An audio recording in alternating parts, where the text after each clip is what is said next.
श्री हरतालिका तीज व्रत कथा। ओम नमः शिवाय। श्री परम पावन भूमि कैलाश पर्वत पर विशाल वट वृक्ष के नीचे भगवान शिव पार्वती सभी गणों सहित बागंबर पर विराजमान थे। बलवान वीरभद्र, श्रृंगी, भृंगी, नंदी आदि अपने अपने पैरों पर सदा शिव के दरबार की शोभा बढ़ा रहे थे। गंधर्वगण, किन्नर, ऋषि हर भगवान की स्तुति विधिवत अनुष्ठान छंदों, स्वर, अलापों और वादों से संलग्न कर रहे थे। उसी अवसर पर महारानी पार्वती जी ने भगवान शिव से दोनों हाथ जोड़कर प्रश्न किया कि हे महेश्वर, मेरे बड़े सौभाग्य हैं जो मैंने आप सरी के अर्धांगी पति को वरण किया है। क्या मैं जान सकती हूँ कि मैंने वह कौन सा परम पुण्य अर्जन किया कि आप अंतर्यामी मुझ दासी को वरण करने की कृपा करें। मुझ दासी को यह वर्णन करने की कृपा करें। महारानी पार्वती जी की ऐसी प्रार्थना सुनने पर शिव जी बोले, हे प्रिय, तुमने अति प्रिय उत्तम पुण्य संग्रह किया जिससे मुझे प्राप्त किया। वह अति गुप्त व्रत है, पर तुम्हारे पर प्रकट करता हूँ। वह यह कि भाद्रपद मास के शुक्ल पक्ष के तीज का व्रत हरतालिका के नाम से प्रसिद्ध है। यह व्रत जैसे तारागणों में चंद्रमा, नवग्रहों में सूर्य, वर्णों में ब्राह्मण, देवताओं में गंगा, पुराणों में महाभारत, वेदों में सोम, इंद्रियों में मन, ऐसा यह व्रत श्रेष्ठ है। जो तीज हस्त नक्षत्र युक्त पड़े वह और भी महान पुण्यदायक होती है। ऐसा सुनकर श्री पार्वती जी ने कहा, हे महेश्वर, मैंने कब और कैसे यह तीज का व्रत किया, विस्तार पूर्वक सुनाइए, सुनने की इच्छा है। इतना सुन भगवान शंकर जी बोले कि हे भाग्यवान उमा, भारतवर्ष में उत्तर में हिमालय श्रेष्ठ पर्वत है। उसके राजा का नाम हिमाचल है। वहाँ तुम भाग्यवती रानी मैना से पैदा हुई थी। तुमने बाल्यकाल से ही मेरी आराधना करना आरंभ कर दिया था। कुछ उम्र बढ़ने पर तुमने हिमालय की दुर्गम गुफाओं में जाकर सहेली सहित मुझे पाने हेतु तप आरंभ किया। तुमने ग्रीष्म ऋतु में बाहर चट्टानों पर आसन लगाकर तप किया, वर्षा ऋतु में बाहर पानी में तप किया, हिम ऋतु में पानी में खड़े होकर मेरे ध्यान में संलग्न रही। इस प्रकार 6 ऋतुओं में तपस्या कर भी जब मेरे दर्शन न मिले, तब तुमने ऊर्ध्वमुख होकर केवल वायु सेवन की, फिर वृक्षों के सूखे पत्ते खाकर इस शरीर को क्षीण किया। ऐसे तपस्या में लीन देखकर महाराज हिमाचल को अति चिंता हुई और तुम्हारे विवाह हेतु चिंता करने लगे। इसी सुअवसर पर महर्षि देवर्षि नारद जी उपस्थित होते भय राजा ने अति हर्ष के साथ महाराज का स्वागत किया और उपस्थित होने का कारण जानने की इच्छा प्रकट की। नारद जी ने कहा, राजन, मैं भगवान विष्णु का भेजा हुआ आया हूँ। मैं चाहता हूँ कि आपकी सुंदर कन्या को योग्य वर प्राप्त हो। सो वैकुंठ निवासी शेषशायी भगवान ने आपकी कन्या का वरण स्वीकार किया है। क्या आपको स्वीकार है? राजा हिमाचल ने कहा, महाराज, मेरे बड़े भाग्य हैं जो मेरी कन्या को विष्णु भगवान ने स्वीकार किया है और मैं अवश्य ही उन्हें अपनी कन्या उमा का वरदान करूंगा। यह सुनिश्चित हो जाने पर नारद जी वैकुंठ पहुंचकर श्री विष्णु भगवान से पार्वती जी के विवाह का पूर्ण होना सुनाया। इधर महाराज हिमाचल ने वन में पहुंचकर पार्वती जी को भगवान विष्णु से विवाह होने का निश्चय सुनाया। ऐसा बताया कि यह सुनते ही पार्वती जी को महान दुख हुआ और उस दुख से तुम विहल होकर अपनी सखी के पास पहुंचकर विलाप करने लगी। तो तुम्हारा विलाप देखकर सखी ने तुम्हारी इच्छा जानकर कहा कि देवी, मैं तुम्हें ऐसी गुफा में तपस्या करने ले चलती हूँ जहाँ महाराज हिमाचल भी न आ सकेंगे। ऐसा कहकर उमा सहेली सहित हिमाचल की गहन गुफा में विलीन हो गई। तब महाराज हिमाचल घबराकर पार्वती जी को ढूंढते हुए विलाप करने लगे। मैंने विष्णु भगवान को जो वचन दिया है वह कैसे पूर्ण होगा? ऐसा कहकर वह मूर्छित हो गए। तब सभी पुरणवासियों को लेकर ढूंढने महाराज ने पर्दार्पण कर ऐसी चिंता करके कि क्या मेरी कन्या को कोई व्याघ्र खा गया, या सर्प ने डस लिया, या कोई राक्षस हर ले गया।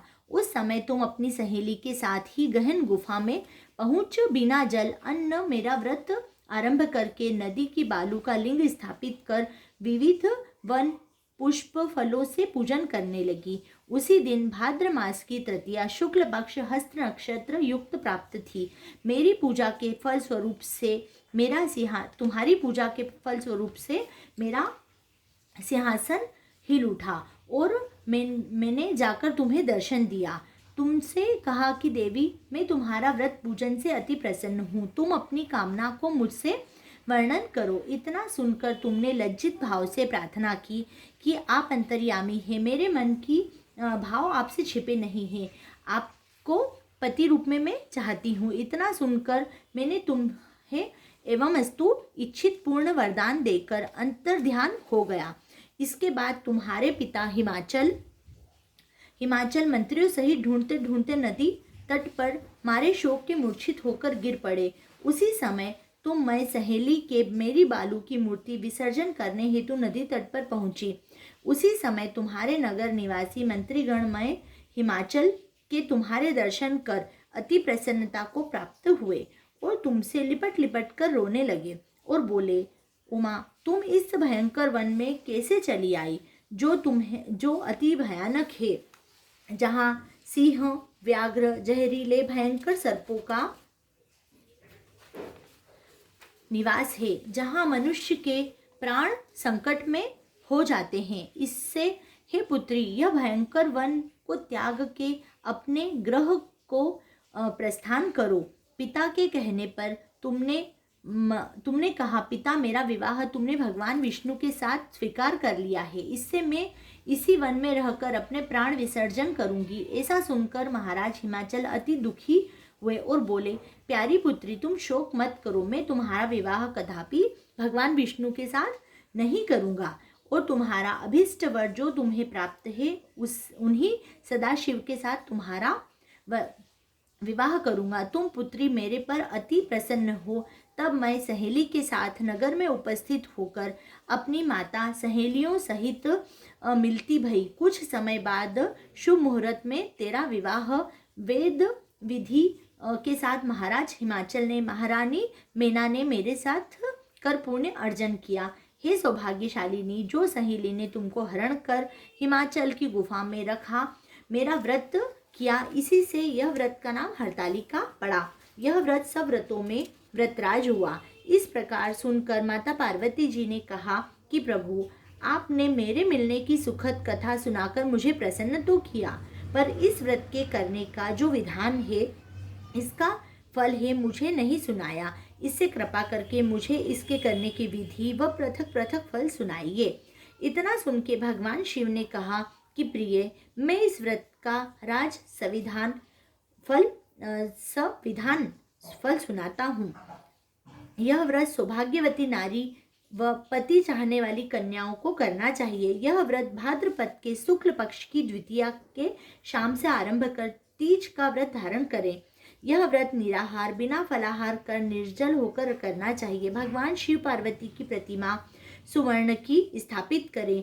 केले, पुष्प आदि के खंभे स्थापित करके रेशमी वस्त्र से वंदरवार तान कर लगाकर भगवान शिव का बालू का लिंग स्थापित करके वैदिक पूजन मंत्र करना चाहिए। स्तुति, गान, वाद, भेरी, शंख, मृदंग, झांझ आदि से रात्रि जागरण करना चाहिए। भगवान शिव की पूजन में फल, फूल, पकवान, मिष्ठान, तरह तरह के भोग से सामग्री अर्पण करनी चाहिए। फिर ब्राह्मण को द्रव्य, अन्न, वस्त्र, पात्र आदि का दान श्रद्धापूर्वक देना चाहिए। भगवान शिव की प्रति वस्तु को सिद्ध पंचाक्षरी मंत्र से नमः शिवाय कहकर समर्पित करना चाहिए। प्रार्थना समय अपनी कामना इच्छा को भगवान के सामने रखनी चाहिए।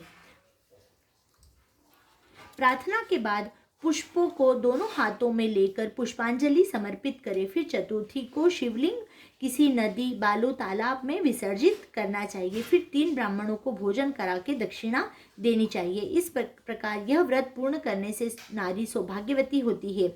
धन व पुत्र पौत्र से सुखी होकर सुख व्यतीत करती है। कन्याओं को व्रत करने से कुलीन विद्वान धनवान वर प्राप्त होने का सौभाग्य होता है।